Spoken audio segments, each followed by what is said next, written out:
क्या ऐसा होता है कि आंखें बहुत जल्दी भर आती हैं? अक्सर हमें यही सिखाया जाता है कि आंसू कमजोरी की निशानी है और इन्हें छिपा लेना ही बेहतर है। पर क्या हो अगर ये पूरी की पूरी सोच ही गलत हो और असल में ये एक छिपी हुई ताकत हो? हम में से कई लोगों ने बचपन में ये लाइन जरूर सुनी होगी। ये सोच दिखाती है कि समाज आंसुओं को एक प्रॉब्लम की तरह देखता है, जिसे फौरन ठीक करना है, न कि एक नॉर्मल ह्यूमन इमोशन की तरह। तो चलिए इस पूरी सोच को ही पलट कर देखते हैं। इस पूरे विश्लेषण में हम यही समझने की कोशिश करेंगे कि कहीं आंसू कमजोरी नहीं, बल्कि वो छिपी हुई ताकत तो नहीं जिसके बारे में हमें पता ही नहीं है। तो सबसे पहले बात करते हैं उस सोच की जो सदियों से चली आ रही है कि भाई रोना तो कमजोरी की निशानी है। इस मिथक को तोड़ना, पता है, हमारी इमोशनल हेल्थ के लिए बहुत जरूरी है। देखिए, एक तरफ तो समाज है जो ऐसे लोगों पर लेबल लगा देता है, कमजोर, अस्थिर, अनप्रोफेशनल। लेकिन सच क्या है?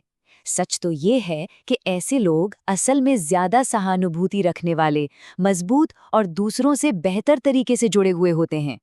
ये सिर्फ शब्द नहीं है, ये दुनिया को देखने के दो बिल्कुल अलग-अलग नजरिए हैं। चलिए अब भावनाओं से हटकर जरा साइंस की बात करते हैं। मतलब फैक्ट्स और सबूतों के आधार पर समझते हैं कि जब कोई रोता है तो असल में होता क्या है। इससे ना पूरी तस्वीर एकदम साफ हो जाएगी। ये जानकर शायद हैरानी हो, लेकिन दुख में बहने वाले आंसू प्याज काटने वाले आंसुओं से बिल्कुल अलग होते हैं, केमिकली भी।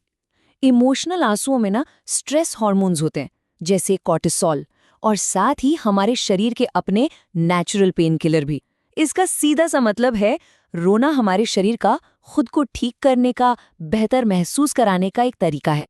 तो ये होता कैसे है, समझिए। सबसे पहले कोई स्ट्रेस वाली बात होती है, फिर हमारा दिमाग सिग्नल भेजता है हार्मोन्स रिलीज करने के लिए।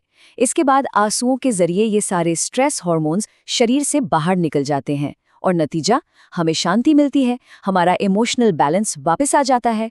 ये एक तरह से हमारे शरीर का अपना इनबिल्ट स्ट्रेस मैनेजमेंट सिस्टम है। ठीक है, तो साइंस तो समझ आ गया। अब जरा उन छिपी हुई ताकतों की बात करते हैं जो अक्सर रोने वाले या ज्यादा संवेदनशील लोगों में होती हैं। आप चाहें तो इन्हें उनकी सुपर पावर्स भी कह सकते हैं। पहली सुपर पावर है जबरदस्त सहानुभूति।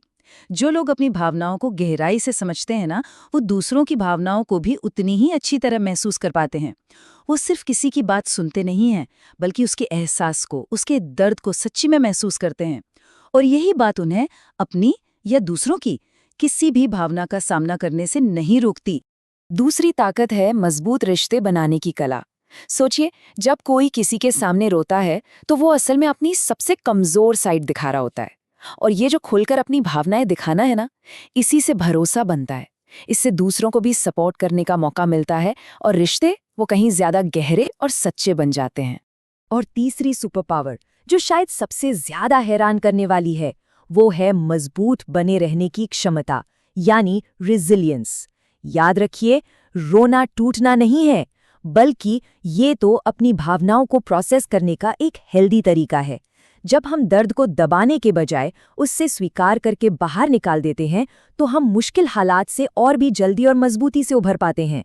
तो अब तक की बातचीत से एक बात तो साफ है, हमें इस पूरे कॉन्सेप्ट को एक नए और ज्यादा पावरफुल नजरिए से देखने की जरूरत है। ये सिर्फ रोने के बारे में नहीं है, ये अपनी इमोशनल ताकत को पहचानने और उसे अपनाने के बारे में है। तो अगली बार जब आंखें भर आएं, तो याद रखिएगा, संवेदनशीलता कोई कमजोरी नहीं, ये एक सुपर पावर है।